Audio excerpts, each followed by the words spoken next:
I was 19 that summer when I came home from college and was stuck working at my dad's Italian restaurant in downtown Milwaukee. We were called Giovanni's Kitchen after my dad's name and were a rather affluent restaurant in the area. There were very few fine dine restaurants in downtown Milwaukee, and we happened to be one of them. Hence, anyone who was ever celebrating something ended up at Giovanni's. That was the reason my dad was extremely serious about making sure our menu was as elite as our service. The place was famous for its authentic meat-heavy dishes, which included things like lamb shanks, veal parmesan, and the kind of slow-roasted pork ribs that left your fingers sticky and your soul satisfied. I had grown up eating all of this and was quite a big fan of every non-veg cuisine at this point. It was true, I did not want to spend my summers after the first year of college tending to the counter and minding reservations, but I could not deny that I loved being here. This place was home. It was the kind of restaurant that always smelled of garlic, olive oil, and sizzling meat.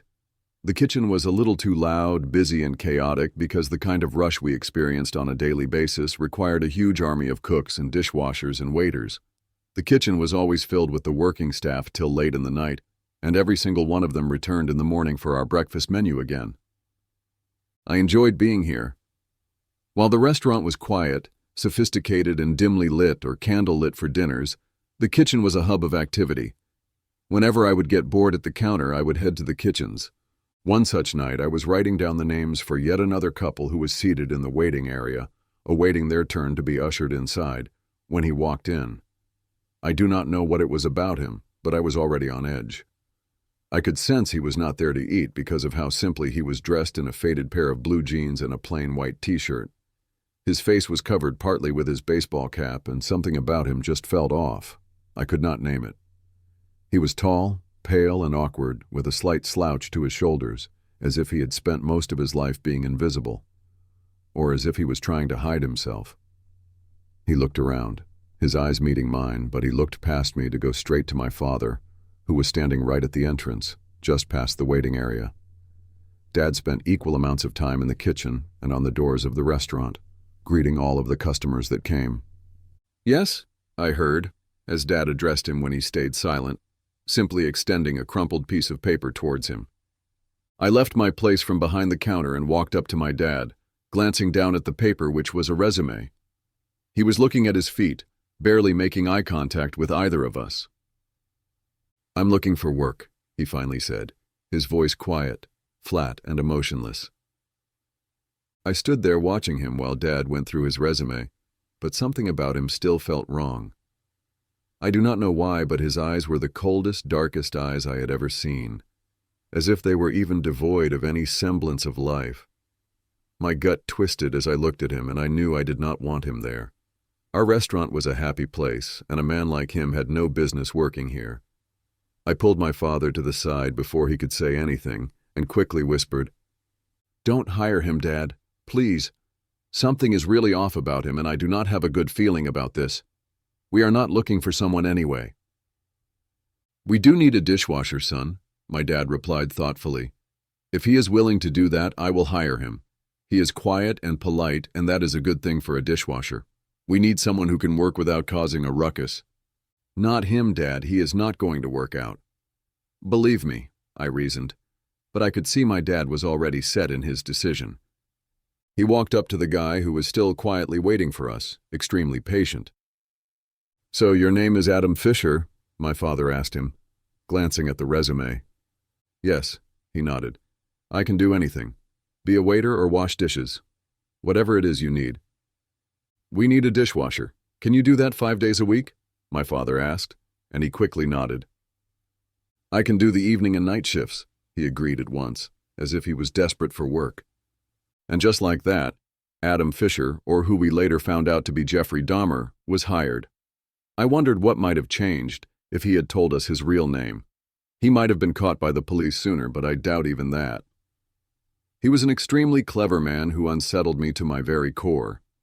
He began to come to the restaurant every single day and was never late or took a day off. He worked quietly, just like Dad had predicted, and never caused any problems for the other kitchen staff. He washed the dishes in the back, mopped the blood off the butcher's counters, and cleaned the floors after we closed. He never spoke, never smiled, never joked around with the other staff members. At times, it almost felt as if he was not even human. In the few months he worked at the restaurant, he did not make a single friend. No one even knew anything about him except for his name. But none of that creeped me as much as the smell that emanated off of him did. Every time he walked past me, or I would go near his workstation in the kitchens, I would catch this horrible rancid chemical stench which was stuck to him like second skin. It almost seemed like bleach and something rotten alongside that. Something almost inhuman. It almost made me puke at times, hence I knew I simply needed to stay away from him. I did a good job of that, but often enough, I found his gaze following me around the restaurant. I knew it was him because the hair at the back of my neck always rose in discomfort. No one else made me feel that way but him. I did try to talk to my father about it again, but he was convinced that the man had no flaw except social awkwardness, and I was holding that against him. My father cared about nothing but excellent work ethic, and from what we could see, the man was not slacking in his job. A few weeks later, it was around 2 in the night when I decided to stay back after closing, having plans with my friends a little later in the night. I walked into the kitchen to check up on him because he was the last person left inside. That was when I saw him go inside the walk-in freezer. I stood there silently, watching him, unsure about what he might be doing. I watched as he carefully opened a bag of raw pork ribs and stuffed them into a plastic bag he was carrying in his pocket. He did not just take one of 2 pieces, but pounds of raw meat. I was confused. It was true that waiters and dishwashers often ended up stealing from the restaurant, but it was always leftover, cooked food. This was the first time I had seen someone steal raw meat. I was confused. I wanted to confront him, but I decided to go to my father first. The moment he left the restaurant, I headed to my father, who was just getting ready to go home, and quickly told him everything I had seen. "It is okay if he is taking some leftovers, son. He is a poor guy," my father reasoned, but I quickly shook my head. "I would have understood if he was taking leftovers, Dad, but he was stealing raw meat. That does not make sense," I explained, hoping for him to get what I was talking about. "Are you sure, son? I feel as if you have had your claws out when it comes to poor Adam from day one, and you are saying anything to make sure I fire him. Are you sure you are not making this up?" I was horrified at the accusation, but shook my head. "No, Dad, I saw it with my own 2 eyes. I will keep a check on him and let you know when he does it again. You will need to see it with your own eyes to believe it," I replied, making up my mind about it. From that day onwards, I began staying at the restaurant until closing time every single night. About a week later, I finally saw Adam head toward the walk-in freezer after everyone had left, and I quickly went to call Dad. We made our way towards the kitchen just as he stepped out from the freezer with a large plastic bag in his hand. The plastic bag was filled with lamb chops and pork ribs, more than enough to last one person for over a week. He turned to look at us, trying to hide the bag behind him, but it was too late. I was glad we had caught him red-handed. "May I know what this is, Adam?" my father asked, using his stern tone. He stopped speaking mid-sentence, clearly unable to find a good excuse for the robbery. I stood beside my father silently, as Adam took a deep breath and shook his head. "I was stealing from you. I am not going to disrespect you and lie about it." "May I know why?" my father asked, his tone growing softer. I knew my dad hates liars, and if this man had chosen to lie, Dad would have fired him in a heartbeat. Although now that he had chosen to tell the truth, it changed a lot of things. I definitely wanted him to get fired, but my dad was known for being overly kind to his employees. "There was not enough food at home, sir, and I only make minimum wage," he reasoned. But something in the flatness of his voice told me he was lying.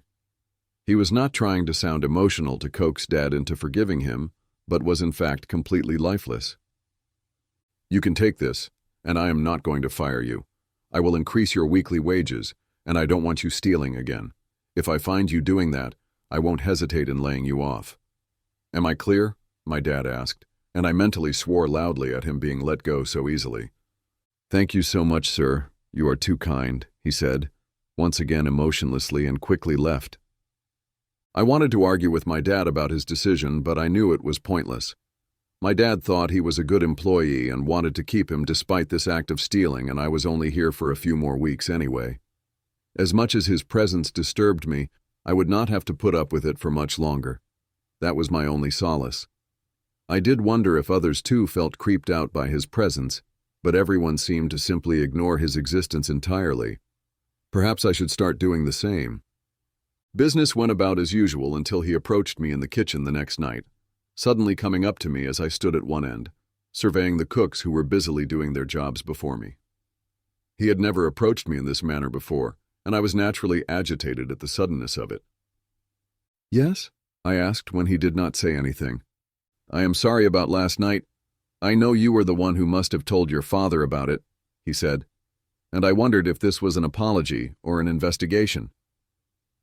"Yes, I saw you first," I replied honestly. He was a few inches taller than me, but his slouched position made him appear shorter. As he stood close, the weird chemical stench came from his clothes, making me want to pull away from him.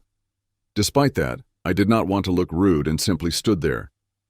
"I just wanted to apologize to you as well and tell you it will never happen again," he sighed, suddenly taking out a plastic-wrapped sandwich from the pocket of his jacket. "I made you a sandwich to apologize." He held the sandwich in his pale, bony hands, his voice oddly soft while he talked to me. The smell hit me before I even touched that thing. It smelled rancid and sour, as if it was rotting away. I felt my stomach turn and almost puked right there. It was horrible. I backed away from the sandwich, not wanting to accept it at all. Instead, I shoved his hand back towards him and refused to take it. "I'm good," I replied, and quickly turned around to leave. As I threw one final glance at him before walking away, I noticed that he was smiling. A creepy, lifeless smile which made my blood turn cold. Something was extremely wrong with this man, and my father was unable to see it. Even the other workers in the restaurant were unable to see it, and if someone had noticed something, they were afraid of voicing it out. I completely understood how no one wanted for a poor man to lose his job just because of fluttering accusations, but in my heart, I knew those accusations meant something, and I definitely wanted to find out. But how was I going to do that? I kept a close watch on him in the next few days, trying to follow his every move. To my horror, it seemed as if I was not the only one who was keeping watch. He suddenly had started taking a lot of interest in me as well, striking up conversations out of the blue. It was strange at first until it grew positively creepy with how much interest he was showing in my life. I tried to be polite and answered his questions regarding my degree, my college, my friends, and how my summers were going, but it was still slightly unsettling. I did not want him to be privy of any personal details about me. He tried to offer me food again, and I only wondered why did the meat he was using in his sandwiches smell so rancid. It confused me, but something in my gut told me never to investigate. I still wanted him gone, yet delving deeply into his life did not sound like a promising prospect. I needed to keep my distance as well, just as everyone else at the restaurant was doing. A few young waiters told me in passing how after being aloof for weeks, he had tried to strike a conversation with them as well. The only people he did not talk to were older men, but he was trying to befriend everyone who was about my age. It was confusing since he himself was much older than us, and it did not make sense for him to find common ground here. Despite that, I continued to ignore most of these signs. My dad wanted to keep him in the restaurant, and I had almost given up on trying to convince him otherwise. Just a couple more weeks and I would be gone anyway. About a week or so later, I stayed up rather late at the restaurant and then headed out to a party with some of my friends from high school who were home for the summers as well. I had already told my father where I was going and had even invited a couple of the younger staff members from the restaurant to the party. To my surprise, Adam had seemed rather interested in it and had heard in the conversation, even if he hadn't asked any questions. It was way past midnight when I finally said goodbye to my friends and began to walk back home, all alone. That was when I felt it. Someone was definitely following me. I turned around on the empty street, which was illuminated by nothing but the flickering streetlights, but there was no one behind me. Despite that, I could feel eyes on my back. I began to walk much quicker since my house was still several blocks away, but with every step the intensity of those eyes grew. I knew I needed to escape one way or the other because someone was clearly behind me. But what was I going to do? I kept walking until I finally heard a lone footstep. My breath hitched. I had nothing but a pair of keys in my pockets, and even though I was tall and broad, if the person following me was armed, I would not be able to do anything. I needed to be smart about this. The way my followers' gaze made me feel uncomfortable, made me wonder if it was Adam behind me. Had I known at the time that Adam was actually Dahmer, I would have been terrified. Despite that, my heartbeat was accelerating rapidly. I breathed in deeply and stopped in the middle of the street, not turning around for several seconds. The eyes grew in intensity. I could feel he was right behind me. I turned around slowly, and there he was right behind me. For a moment, it felt as if all the horror stories I had ever read were coming true, and this was going to be my last night. If I could run to my dad to tell him that this was why I wanted him not to hire this man, I would have run to him right now. But all of it was fruitless. I looked at him for several moments until he broke into a creepy, sinister smile, which made me so uncomfortable that I did not know what else to do. In the dim light of the empty Milwaukee street, Jeffrey Dahmer stood under a street lamp, watching me with his sinister gaze. I wanted to be brave and address him right there and then, but something in my heart told me it was not going to be the right thing to do. Instead, I turned around and picked up pace. Just as I had expected, he picked up his too, coming after me. He was no longer trying to hide his identity, his actions clearly emboldened by whatever was going through his head. I broke into a run and he began running as well, and it almost felt as if I was being hunted. Every muscle in my body was beginning to throb with exhaustion, but I kept running until I could feel him draw a little too close. His hand landed on my shoulder, forcing me to come to a halt, but I pushed him away, continuing to run. He tried to stop me again and I turned around, both of us involved in an arm wrestle. I needed him to let me go. It was getting too much. I kicked him and resumed my run without waiting to see if he had fallen. My house was just 1 block away as I kept running, but renewed footsteps behind me told me he was on my trail again. I ducked down an alleyway, trying to shake him off by taking a shortcut, but he was much smarter than that. He kept coming after me, until I finally reached my front door. I quickly fetched my keys from my pocket and had barely made it inside when he tried to push through the main door, but I locked it as quickly as I possibly could. I went to close the curtains of the side windows, and to my horror, he still stood there smiling at me. But this time a large dagger was gleaming in his hands. I quickly closed the curtains and turned on all the lights, extremely horrified. Without waiting, I made sure all the windows were tightly shut, and then ran upstairs to check the same for my own bedroom and my parents' bedroom. They were sleeping soundly, completely oblivious to what I had gone through. I could not sleep the entire night and simply kept peering out the windows, trying to see if he was still there. But he was gone. The next morning I told everything to my father, who immediately called the police. The police took down his description and the resume he had given us, but just as I had expected, everything was fake. And Adam Fisher did not even exist, and the address and phone number listed were fake as well. He was a ghost who had disappeared into the thick of the night. My father was extremely apologetic for not trusting me about my gut and not seeing him for what he was, but none of it held any importance. I was simply glad that he had disappeared from our lives, and I peacefully headed back to college, trying to forget the horror which had unfolded in my life just weeks ago. But to my surprise, I saw his face again. Exactly 1 month later, the news broke that Jeffrey Dahmer had been arrested. The picture displayed on the television resembled Adam Fisher perfectly, and all of it finally made sense to me. What the police found inside his house was mind-boggling. They claimed that he had killed 17 young boys and men, and the police had found human skulls in his fridge, human hearts in his freezer, and jars of organs soaked in drums of acid. The police had come to my father after his arrest to confirm if he was the man, and my father had called to tell me that the only reason he had confessed to joining the restaurant was to curb his craving for human meat by eating other kinds of raw meat. But at the end, he had claimed how Nothing tasted like human flesh. It finally made sense.